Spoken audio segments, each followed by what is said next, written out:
دنیا کې مالدار انسان نه خو خپل تکلیف خرڅوي شي او نه خپل ځان له سکون اخیستی شي.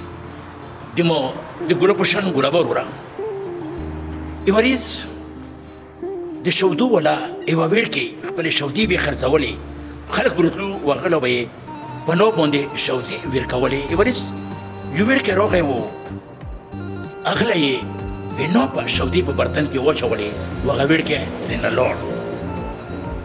نو یو بزرګ چې په لاس کې تسبیح وي و په غلیان یې باندې روان و، نو د هغې سړي نه پوښتنه وکړه چې د ویل کې خو اغله بنا په شودې ورکړې، د څه وجه کیدی شي؟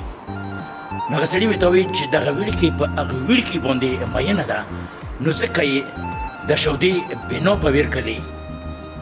نو د بزرګ خپلې تسبیح راواغستې و شرک یې ورکړو ویې غورځولې، ویل چې دغه ویل کې په دې ویل کې باندې مینه وه، نو بغیر څه حساب کتاب یې شودې ورکړې بنا په.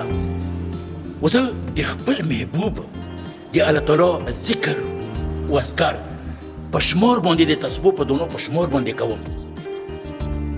نو ګلالو بچو مینه چې کوم ځای کې وي هغه ځای حساب نه کېږي، او کوم ځای کې چې حساب کېږي که نه هغه ځای مینه نه کېږي. د خپل ځان خپل ساتو ډېره ډېره مهرباني، خوشحاله اوسئ.